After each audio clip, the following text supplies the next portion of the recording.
국민의힘 얘기 좀 해보겠습니다. 인류한 혁신위원장 여러분 보시기에 잘하고 있습니까? 아무튼 인류한 혁신위원장 오늘 조선일보하고 인터뷰 내용 뭐 일부 인용이 돼 있고 이 취재 내용이 함께 돼 있는 기사를 보니까 혁신위가 요구한 그 자기 희생 이거 안 하면 혁신위 깨버리겠다 이런 얘기까지 나오고 있더라고요. 자, 이거 어떻게 봐야 됩니까? 인유한 위원장은 제가 볼 때는 정말 국민의힘과 대한민국을 사랑하는 분이라고 생각해요. 아, 예. 지금의 이 국민의힘 상황 속에서 저한테도 얘기를 많이 하세요. 네. 윤석열 대통령 도와준 게 뭐가 잘못이냐. 왜 권성동, 뭐 장제원 이런 사람들 그만둬야 되고 뭐 그 하태경이야 뭐 서울 올라오나 어디 가나 이거는 뭐 끝나고 그렇지만은 이렇게 도와줬는데 그럼 뭐냐 도대체 정치는 이런 것이냐 이제 네. 이런 건데 사실 정치는 그런 겁니다. 네. 하나의 권력을 잡을 때 그 권력은 희생을 바탕으로 그러니까 민주주의는 피를 먹고 잘한다는 거하고 똑같은 거죠. 네. 근데 제가 이렇게 볼 때는 윤석열 대통령이 지금 2년 차에 접어들어서 네. 굉장히 정치적인 학습 능력이 빠른 사람이기 때문에 네. 빨리 자리를 잡아가고 있지만은 네. 제가 지난번 시간에도 나와서 인사는 좀 문제가 있다. 네. 근데 윤석열 대통령이 인사를 뭘 알겠습니까? 27년을 그 검찰에 있었는데 했는데. 그 용산에다가 정말 촘촘히 박아놓고 쑤셔놓고 뭐 들이대고 이런 모든 인사에 있어서 이른바 윤석열 대통령의 캠프와 네. 또 윤석열 대통령을 도와줬던 사람들 네. 이 사람들의 문제는 전 분명히 있다고 봅니다. 네. 그리고 그 분들이 이제 이런 얘기도 이제 서로 한다는 거예요. 이제 가령 어느 자리에 가고 싶으냐. 네. 그러니까 굉장히 순진한 사람들인 거예요. 그래서 전에 정권 같은 경우는 좀 입도 싹 씻기도 하고 네. 이 좀 자네들이 좀 희생을 해야지 안 쓰겄어 뭐 이렇게도 얘기하는데 네. 그 뭐에 가고 싶습니까? 이런 거 물어보기도 한다는 거예요. 그래서 제가 좀 놀랐어요. 네. 근데 이거는 어떻게 보면은 윤석열 대통령을 가깝게 도왔던 사람들의 특징이기도 해요. 네. 권성동 굉장히 단순하죠. 네. 그리고 장제원 의원은 뭐 이렇게 한 칼이죠. 그러니까 정치적으로 볼 때 뭐 엊그제 부산에서 뭐 버스 그렇죠. 92대 4천여 네. 명 모아가지고 네. 등반대 했다고 그러던데.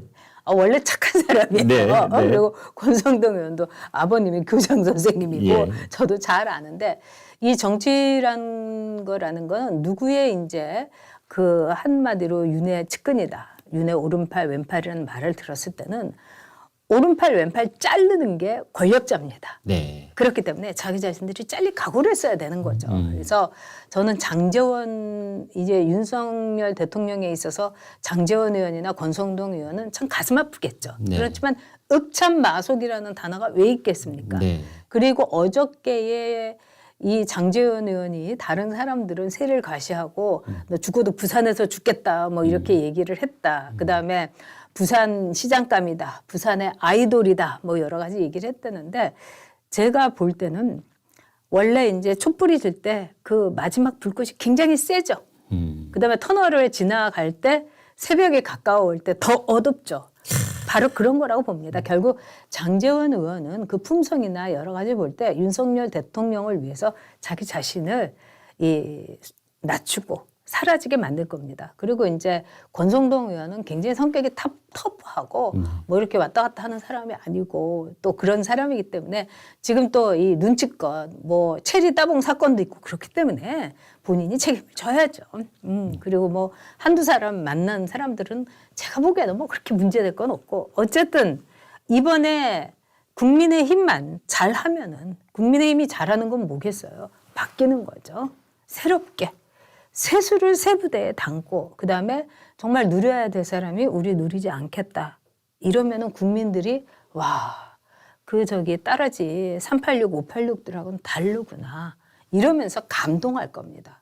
정치는 감동을 줘야 되는 거고 그런 점에서 인유한 위원장이 조금 이제 뭐 이상한 말씀도 하시긴 하지만은 전체적인 방향은 옳은 방향이다. 이렇게 생각합니다. 네.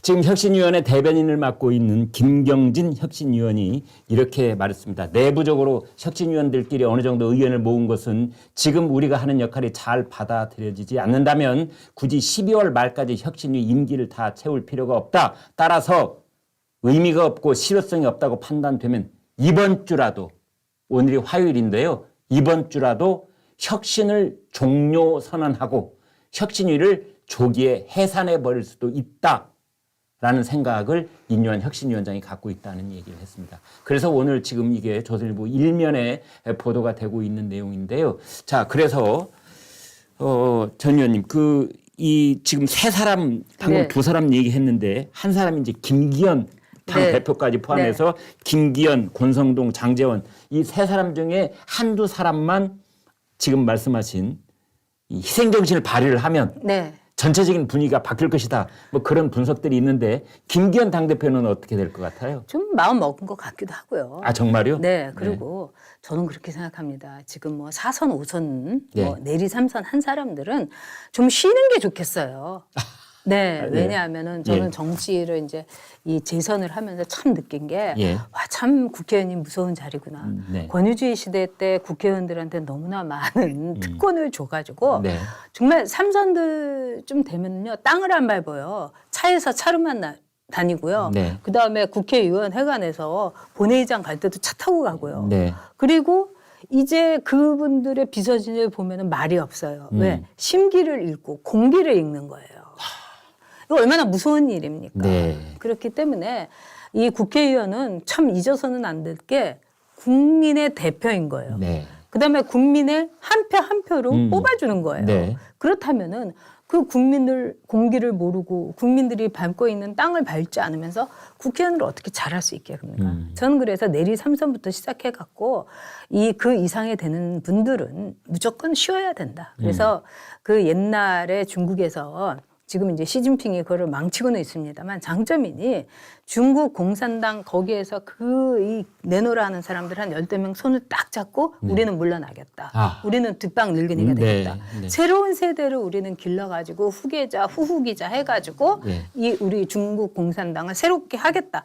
이렇게 해갖고 중국 인민들의 마음을 얻은 거 아니겠습니까? 아니 공산당도 하는데 자유민주주의 국가에서 그걸 왜 못합니까? 네. 그래서 김기현 대표도 뭐 본인도 온갖 영화를 봤다고 그러는 거 아닙니까? 네. 그리고 본인 얘기였어요. 그거는. 그렇죠. 할 수 있는 건 다 했다. 우리가 보기에도 그래요. 네. 그다음에 국회 부의장을 한 정진석 의원을 비롯해가지고 국회의원을 제가 재선까지는 정말 뼈빠지게 일만 하지만 3선이 딱 되잖아요. 네. 그럼 국회 상위위원장이 되면은요 돈도 나와요. 그래서 홍준표 의원이 부인한테 줬다는 특활비도 나오고 네. 그것뿐만이 아니에요. 어느 나라 특사도 가죠. 그다음에 어디 가면 선물도 막 특사 가게 되면 막 앵겨서 그런 거 한 번도 못 가봤어요. 하지만 저는 나라를 위해서 국민들을 위해서 열심히 일한 게 정말 자랑스러워요. 왜 이런 뿌듯한 자랑 대신에 그까짓 거 별것도 아닌 선물과 외국 비행기 타는데 퍼스트 클래스와 이런 거에 눈을 팝니까? 저는 이해가 안 돼요. 지금도 그래요. 네. 제가 좀 이상한 사람이라고 누가 그러긴 합니다만 그렇기 때문에 재선은 그렇지만은 3선 이상, 내리 3선은 이번에 무조건 손잡고 우리는 그냥 물러가겠습니다. 그리고 다시 열심히 이 정말 초야에서 여러분과 함께 했다가 4년 후에 한번 오게 되면 그때 우리를 걷어주시면 걷어주십시오. 이런 걸 해야 된다고 봐요. 네.